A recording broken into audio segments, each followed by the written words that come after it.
Hi, I'm Dave Bergstrom, pastor of Avondale Presbyterian Church. I loved wrestling with my grandchildren when they were little. I would love holding them tight and see if they could squirm out of my grip. And when they would squirm and squirm and squirm, I'd finally relax my grip just enough so they could get out and feel proud of themselves. Well, we're going through a trial. We shouldn't try to squirm our way out of that trial.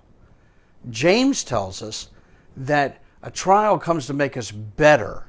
And he says, let endurance finish its work so that you may be mature and complete, not lacking anything.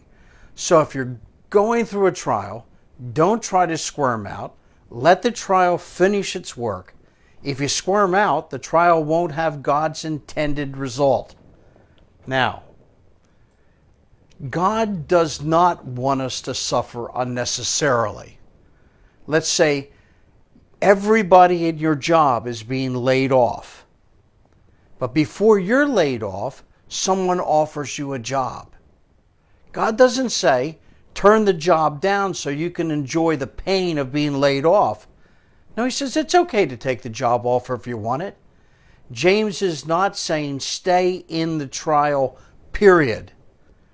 If you can get out of the trial ethically and morally, then God is fine with that. But if you're going through a trying time and you make a moral or an ethical compromise to get out of the trial, that's wrong. Now, I want you to listen to something. Did you know that half obedience is full disobedience? Let me say that again. Half obedience is full disobedience. In Genesis, we have a story about Abraham. And Abraham was told by God to leave his home and go to a land that God would show him, and that God would make him into a great nation. Part of the command, though, was that he was to leave his father and his father's household behind. Go ahead and take your wife. That's good. So he took his wife. That was great. He took his dad, though. Not good. He took his dad's grandson. That's not good. He took his nephew Lot, and that's not good. And if you read the whole story, you'll discover that taking his father's family and his nephew Lot brought nothing but heartache and delay in Abraham's blessings. Full obedience would have eliminated much pain. In 1 Samuel, where we read about King Saul, he was to go into the battle against the Amalekites. They were an evil group of people. Saul was not to bring anything home with him. Saul brings home the king of the Amalekites, and he brings home some sheep. Well, the prophet Samuel comes to visit Saul, and Saul says, Samuel, I have carried out all the Lord's instructions.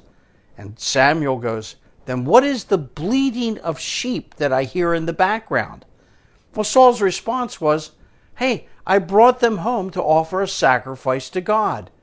And Samuel's response is this, why didn't you obey the Lord? Does the Lord delight in burnt offerings and sacrifice as much as in obeying the Lord? Here's the key. To obey is better than sacrifice. Now here's something to remember. God doesn't care about your religious life if there isn't obedience. And because Saul didn't follow all the Lord told him to do, God rejected him as the king of Israel. Half obedience is full disobedience. So, if you're going through a trial and you have to compromise morally or ethically to escape the trial, don't squirm out. Don't short-circuit what God is doing. Stay in it, learn from it, and grow the way God intends.